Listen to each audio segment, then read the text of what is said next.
I think the intellectual revolution that's going on now to restore liberty in this country is well on its way, and there's no way they're going to stop the momentum that we have started. Hi, I'm Shanarchy. I wasn't supposed to be on for quite a while, but I guess I'll go ahead and take the reins here. It's what I do best, I guess. Sorry if my camera is just a little bit fuzzy. It goes in and out of focus here. Anyhow, the question that John is proposing to people is what we are doing to continue liberty. Everybody has their own way of doing things, and that's the beautiful part of being individuals, and it should be respected no matter the way that they decide to do it. I'm going to share a little bit about myself with you, and kind of bear with me. I just wrote this today, so I'm going to go ahead and just read it for you. What am I doing to continue liberty? All that we can do is to continue bombing our brains with knowledge, filter it through, and tell whoever is willing to listen what we know. We have to educate others as well as learn from them. It's very important that we continue to believe in freedom no matter the interpretation of the word. I believe in freedom. I believe in the freedom to choose how to live my life and make my own personal decisions without government interfering. I believe in total and complete individuality, personal responsibility, and I resent the government telling me how to think, how to live, and how to believe. I just want to live my life, and I want you to be able to do the same thing. We don't need a government-run society to survive and live in peace, harmony, and prosperity. The government is oppressive, and it is the problem in maintaining peace, not only here in America, but across the world. After witnessing the fraud on both sides of the aisle during this election cycle, which, by the way, was my first and last that I will participate in, I made a personal choice to be truly free, and to me, that means becoming an anarchist. Now, before everyone goes crazy about anarchy, just remember that this is my choice, just as most of you continue to choose to be libertarian or whatever it is that you wish. That's your choice and not my business or my place to try and force you to change. Contrary to a lot of people's beliefs, anarchy does not mean chaos or living in or creating a chaotic state or situation just for the sake of creating disorder and chaos. You know, anarchists are not just a bunch of punk rock kids running around with their middle fingers up in the air, destroying everything and disrespecting everyone. Again, I just want to be left alone to live my life. I'm very similar to a libertarian, only I believe that instead of the size of the government being the problem, I believe the government alone is the problem. So if you examine the government and you look at it in scrutiny here, it is blatantly obvious that it possesses powers completely unnecessary in any case to bestow upon anyone or anything. Its vortex just swallows up every other government upon the continent, and my dear friends, it can be said to be nothing less than a hasty stride to universal empire in this Western world of ours. You know, this seems very flattering, you know, very, very flattering to young, ambitious minds, but very fatal to the liberties of the people. This is why I choose to opt out of the state. This is why I choose to do my part to take over the media. And this is why I choose to do with everything in my power to educate our youth. I do have quite a gang of children, and the ones of age able to understand the message that I want to come across. They understand perfectly well what is happening nowadays to our freedom and our liberty, and they are prepared and continuing to prepare themselves mentally on how to deal with these atrocities that are being pushed upon us by the U.S. government. But I'm just going to finish up really quick on what I have to say about furthering liberty here, and then I'll go ahead and let John come back up and take it back. Today in America, we have become a nation of complacency. We have become numb to important issues, locally and globally. Stepping out of our comfort zone, mentally or physically, is a near impossibility for those with the same day-in, day-out schedule. But for those of us lucky enough to carry the burden of truth, we are constantly intertwining ourselves with one another in order to spread that truth. We purposely throw wrenches into our daily lives and routines to see what comes out of it. We don't worry too often about how offensive it may be to someone, or if this message of truth and knowledge is taking away from what we've once considered to be a normal life. We are anything but normal. We are messengers. We are strong. We have the gift of the gab, well, most of us anyways, and we will not stay silent no matter the cost. And we are growing to understand now that staying silent is indeed a crime. I was awakened to the truth of what is happening to my America just shy of a year ago. Within minutes, my life had completely been turned upside down, realizing that what I had learned in school meant absolutely nothing. It was invalid. I was fooled by the very same adults that I was told to have the utmost respect for and to listen to and follow. I was fooled by the administrators who, had always told students, we care about your future. I was fooled by my parents, the ones who are supposed to mold you into who you are. And for that, I will give credit where credit is due. I am not a complacent one. I am not stuck in a daily routine. I welcome people that I consider to be the wrenches to disrupt any normalcy whatsoever about my life. So I welcome the truth. How do you begin to tell someone that all they have known and learned has been a smokescreen? Remember when you first woke up, was your mind not blown? Did you not feel like you had to be in a rush to spread absolutely everything that you just learned to as many people as possible in the shortest amount of time possible? I mean, shit, it felt like I totally lost my mind. But I didn't. I gave birth to the truth, and I knew that no matter what struggles may lie ahead, it will be mine to carry for the rest of my days. I started bombarding my loved ones and my friends with, what I had just discovered. I turned my television off for the first time since childhood, and I absolutely refused to turn it back on. The news, there was no more news. Reality shows, it's all bullshit. It was all lies. It was all a mind game. Television, I knew now, was a form of distraction from the truth. Being a newborn of this, I didn't really handle communicating with others very well about the issues that I was concerned with. I lost friends that were in my life for years. My relationship with my significant other at the time of 5 years was completely destroyed.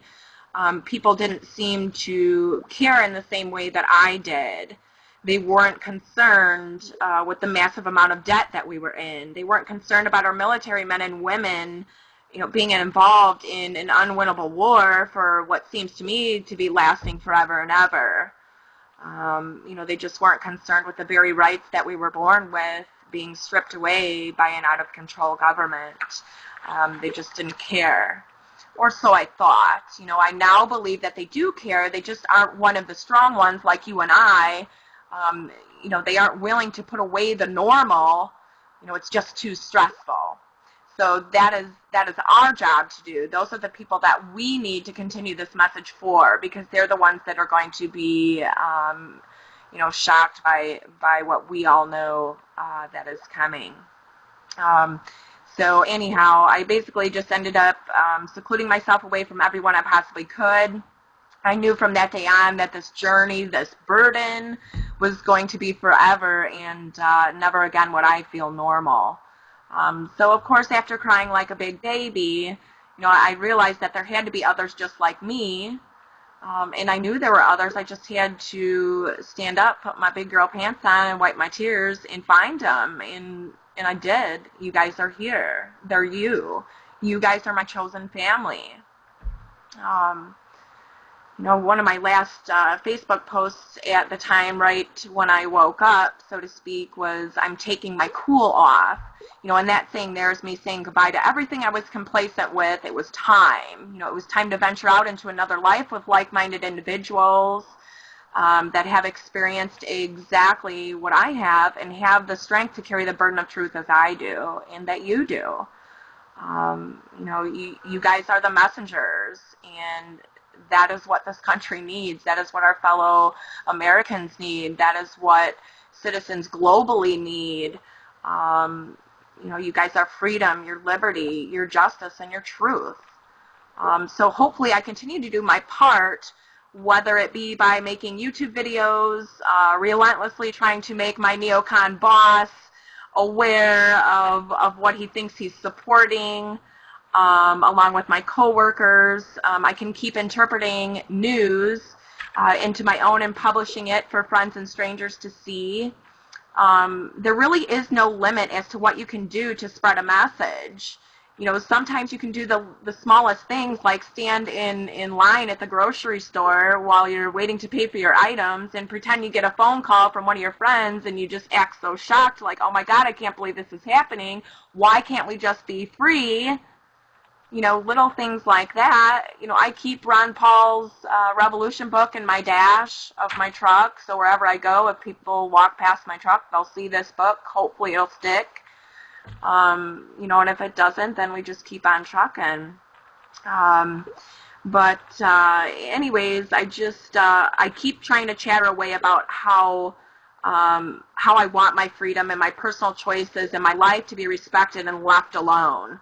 And hopefully, what you and I can do is extend yet another branch of honesty to this tree that we call liberty.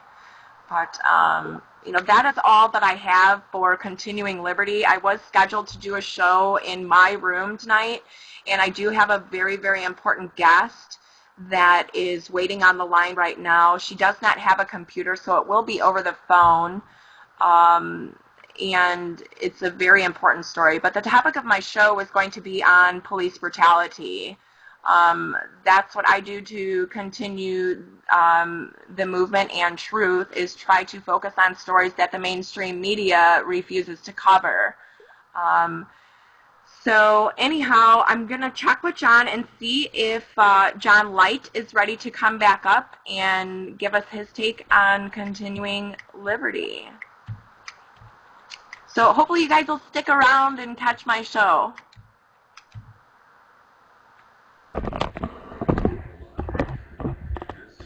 Wow, talk about lag. All right, I was out painting. See if I can hear myself. You guys hear me?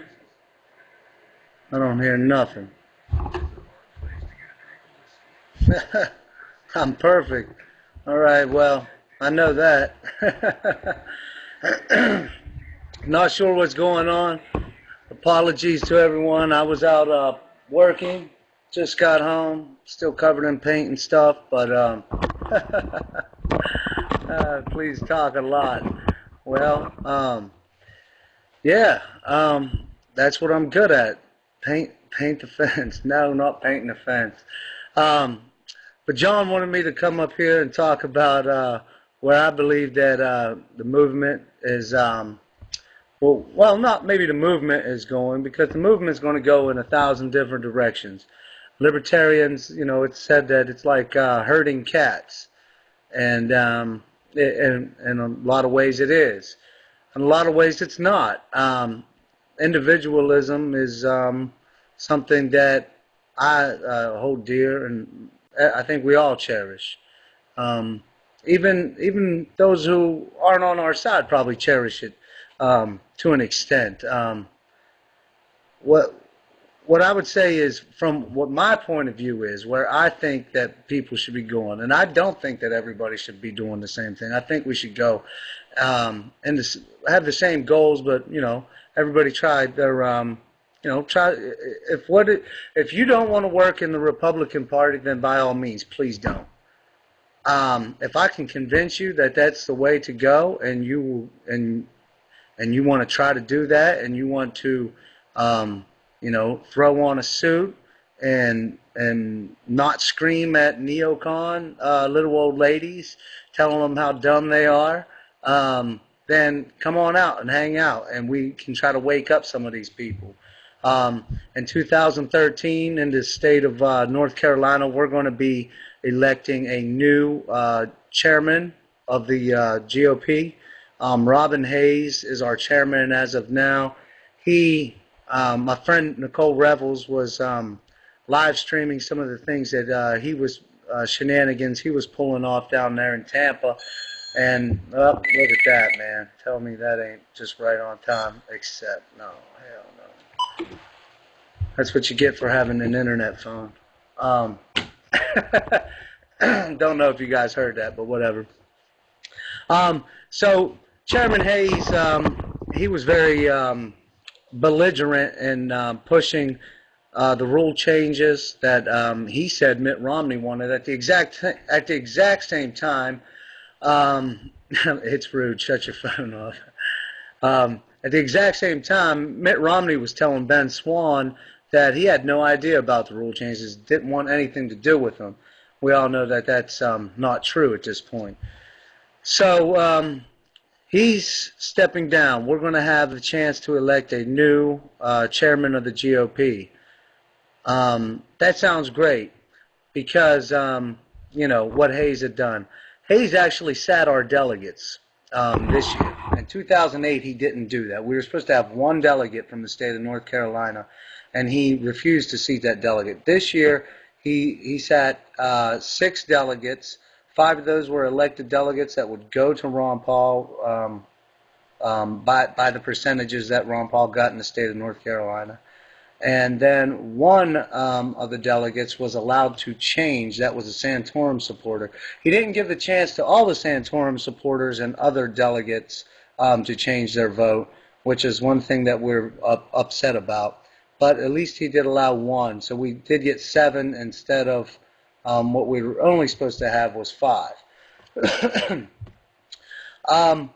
The establishment has a guy that they want to be the new GOP chairman in North Carolina. Sorry to bore you with North Carolina, but this is where I'm coming from, and I'm trying to help you guys to understand my situation. And the situation is comparable to some other states. A guy named Wayne King, who wants to chase us out of the party, who wants nothing to do with Ron Paul people. They don't need us. They want us to vote for Romney, but they don't need us. Our goal is to bring more people as delegates to the convention here in North Carolina to make sure that we can elect whatever chairman that we would like. Now, are we going to be able to elect a chairman like someone like me who's not been in the system, who hasn't rubbed elbows already with a lot of these guys? No. We're going to have to get some Santorum type supporters, some of the maybe Gingrich-type supporters to vote for our guy that we're going to push. Obviously, we're going to be pushing the guy that we want. Compromise? Yeah, I don't know. Compromise. I compromise when I stop at red lights. I don't really want to. And who was that? Vote for Cantwell. Don't compromise. Yeah, I know. I see women I want to sleep with every day, and I don't because I'm married to my wife. It's a compromise. If you can't compromise at all, then you're not ever going to get anything done. If me and you are going out to Marky, John, vote for Cantwell, if we're all going out to the bar and we're going to go hang out and have a few drinks, and we stop at the first bar, and Marky picked this place, and it's totally dead, and they're doing karaoke, and these annoying people keep getting up there, and Marky wanted to stay there. We might have to compromise and go to a different bar. Compromise is not something that you want to do on your principles. Compromise is something that you don't want to do with your belief system. Although I've got people asking me to compromise and vote for Gary Johnson, who is pro-choice. And I can't do that. I'm not going to vote for Gary Johnson. I'm not going to vote for Mitt Romney. I'm not going to vote for Barack Obama. I will write in Ron Paul, as long as that doesn't not invalidate my ballot here in the state of North Carolina, which I still haven't figured out, because it's not even that big a deal to me. If I have to leave it blank, I'll leave it blank, and I'll vote for Dan Forrest. I'll vote for Steve Royal. I'll vote for Mike Causey. I'll vote for Matthew Ridenhour and Wayne Powers and Richard Brevet and the other Liberty Republicans that I can vote for in the state of North Carolina.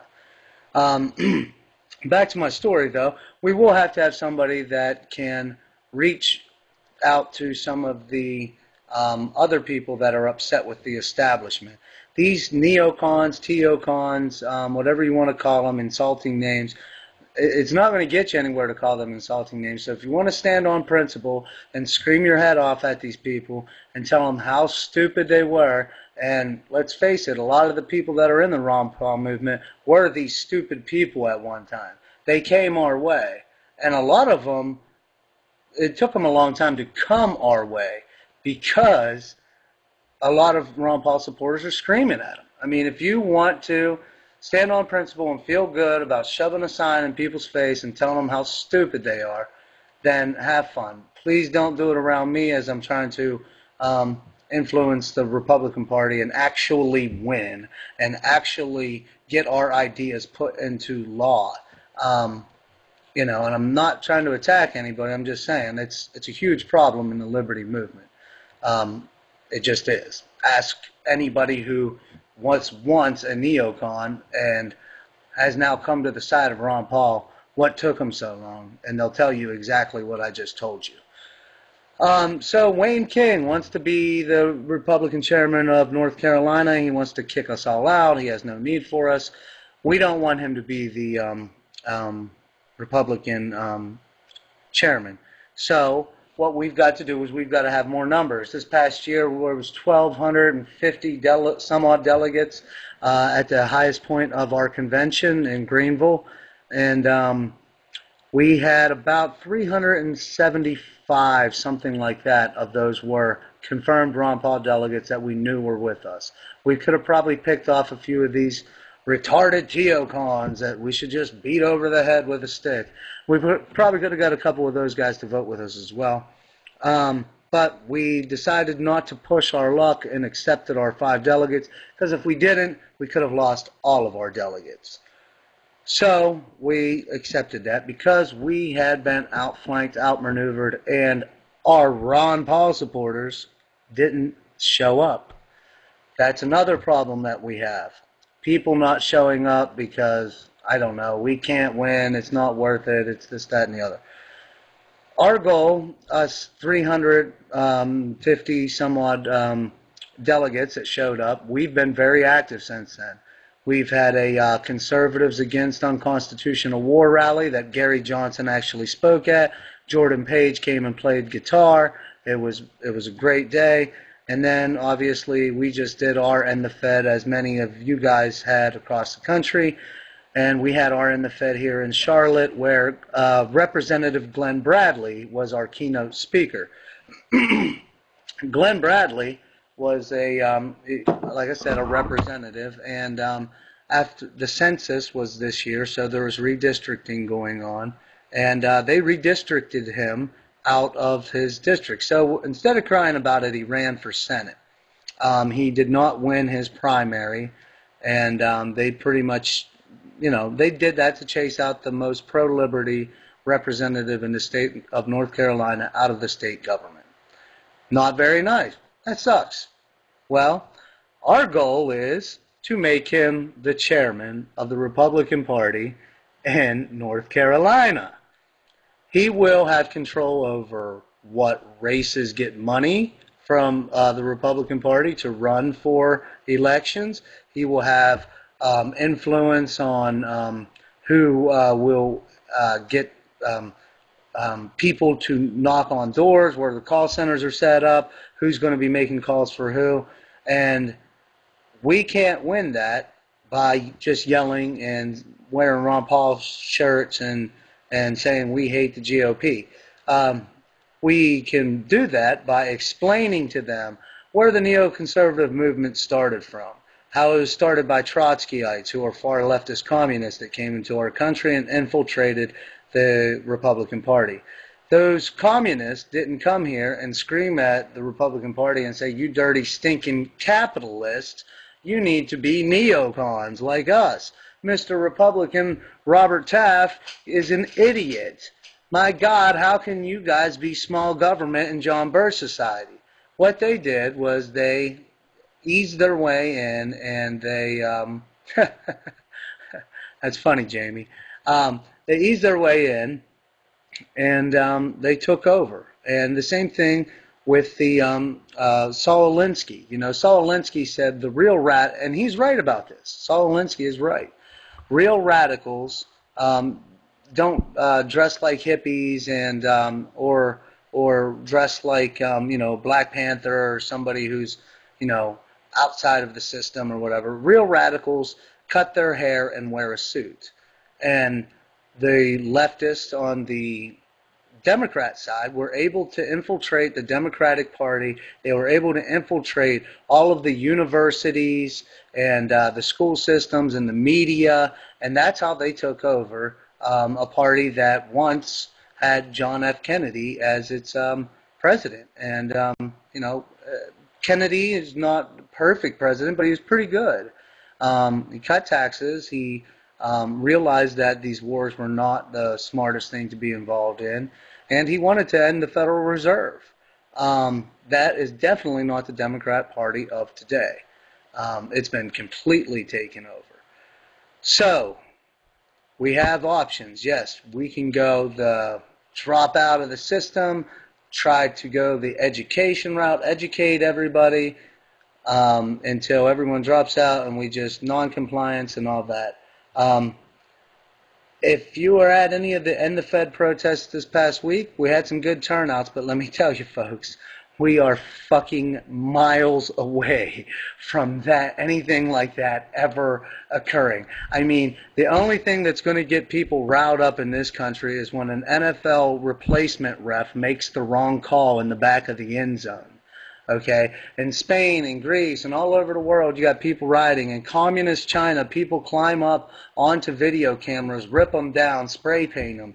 We don't do that in America because we've got it too freaking good. Okay, we've got it really good. Even though things are bad, yes, things are bad to our standards. Yeah, they are bad. Are you kidding me?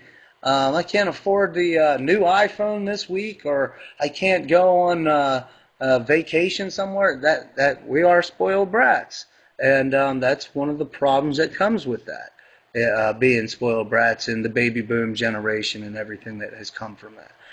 We are not this country. I can guarantee you, and it ain't because I'm saying it, so blame me all you want, I don't care. We're not going to have this mass educational awakening. If that was the case, we would have an investigation into nanothermite, and we would have an investigation into this, and the Bilderberg Group would be talked about every day, and Alex Jones would have won the war years ago. It is not working. It's not. What is working is taking over in my opinion, and I probably sound like I'm yelling at you guys at this point. Like I said, I just got home. Johan said, jump up on here. I didn't even get a chance to make my famous pink grapefruit juice and vodka. So, it is what it is. I've got water. So, yes, what I believe, and obviously many others do believe and many others disagree, but I truly believe that we are making change. Is Ted Cruz the best guy to ever run for office? No, but he's a hell of a lot better than David Dewhurst, who was the main guy when Ted Cruz and these other guys were supporting kicking the TSA out of Texas. David Dewhurst came in there for Rick Perry and beat everybody over the head with a club and said, we're not going to do this. The TSA is our boss, and thank you, sir. May I have another? We got great candidates like Justin Amash. And a lot of people are upset with Rand Paul, but, Rand Paul's trying to end foreign aid. He's doing lots of great things. So I know there's a lot of hate towards him right now. In my opinion, he's done the right thing. We've also got Massey in Kentucky. We've got Mike Lee. We've got people like Jim DeMint who will stand with us on some of these issues, and we need them to stand with us on some of these issues. And when Jim DeMint says Ron Paul is important, Ron Paul is the important part of the Republican Party, that there's no room for the establishment Rockefeller Republicans anymore. It has to be the traditional conservative, what he considers himself, and the Ron Paul libertarians. That's beneficial to us. We're moving in the right direction. We're screwed over in Tampa. I think that shows how strong and how well we are doing. They couldn't just ignore us. They had to make an ass of themselves collectively, and they did such a bad job. Even Michelle Malkin, Dick Armey, and Rush Limbaugh were all standing on our side saying, this rule change is horrible. This rule change, who are these 12 guys that are going to pick everybody now? Are these 12 guys going to go knock on doors all across the country? Are they going to sit around and phone bank for hours on end like we do? No, they're not. If you kick out the grassroots, you become the Democrat Party. And that's the thing. We can't win just because we have the right ideas. We have to have the numbers. So in North Carolina, us 350 delegates are each pledging to try to bring 5 delegates with us to the convention this year. If we do that, we will have over 1,500 delegates, and we will easily be able to decide who the next chairman of the GOP will be. You can't wait to get started on this. We need to get those numbers now. We need to build those numbers up. Make sure everybody's registered Republican. Make sure everybody's doing the right thing. Make sure people understand what they need to do. People get intimidated. I know a lot of folks that said they were going to show up to the precinct meeting, and you got to show up to the precinct first. I mean, if you can't show up to the precinct meeting, then you can't go to the county, district, or state. Sometimes they'll let you slide in. So if you missed your precinct meeting, you've got a good excuse. Ask somebody like me to make a motion. I'll make a motion and ask that you be added to the list. And as long as there's not a bunch of jerks in there, they might let us do it. A lot of times they want to add some of their people into the list. So if they're doing that, definitely, if people miss their precinct, make sure you've got people to say, oh, yeah, you've got 5 people that you want to add? Okay, we've got 10 people that missed. Let's add them all. That sounds great. All in favor? Aye. We just increased our numbers again. When you go to your precinct meeting, if you haven't done this, it's really simple. They'll ask, in North Carolina at least, they ask for a $10 donation. You don't have to give it. I think I gave $5 just to be nice. And my friend Donovan was like, no, screw these guys. I ain't giving them nothing. Just said, I'm broke. I can't help you. You go over, you sit at a table, and you'll have your envelope there, and make sure you're in the right precinct, match up your voter card and all that.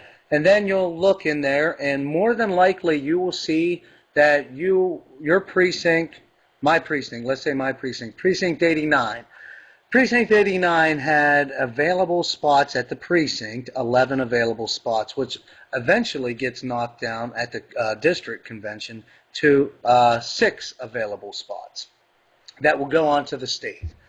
In my precinct, out of the 11 spots, there were 3 people that showed up. All 3 of us were Ron Paul supporters. We could have brought another 3 Ron Paul supporters, and we would have had 6 uncontested delegates all the way to the state convention. After our precinct meeting, and I write my name down, they come and make sure that I'm actually there, showing my voter card and everything, I'm good to go. I'm good to go. sit there through the rest of the meeting and hear what people have to say, see if there's any Liberty candidates, cheer really loud for them. If there's any candidates that don't like what they're saying, you don't want to boo them. You're supposed to be trying to work with these people. You just don't cheer for them. And if you do boo them, then you're kind of giving yourself away as to who you are, which is not really what you want to do. You know, you want to, it's not like some deep undercover thing, but, you know, when you play poker, you don't show your cards to everybody the entire game. So after that, we went on to our county and our district. We elected Matthew Rittenhauer, a Ron Paul delegate, a former neocon, and who has now endorsed Ron Paul before his primary even came up. Took a lot of heat for it. He actually went to Tampa and cast a vote for Ron Paul. He spoke at my End the Fed rally, and if you go to my YouTube page, Republic Rebels, you can see Matthew Rittenhauer explain how he came to be a Ron Paul supporter and champion for the Ron Paul message.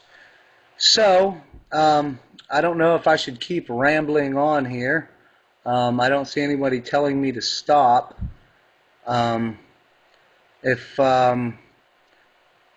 What is that? Stop!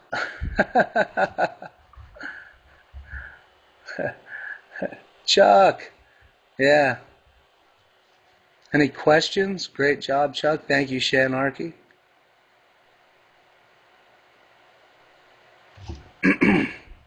Okay. Start wrapping it up. Okay. Well, I'll start wrapping it up by just saying, I really do hope that everybody tries to get into contact with the Republican Liberty Caucus, YAL, anybody who's fighting for liberty anywhere. Having End the Fed rallies is great. It's great to meet people. Having anti-war rallies is also great. But it's not going to change anything. If you want to change things, there's a huge, gigantic monstrosity of a system that is controlling this country.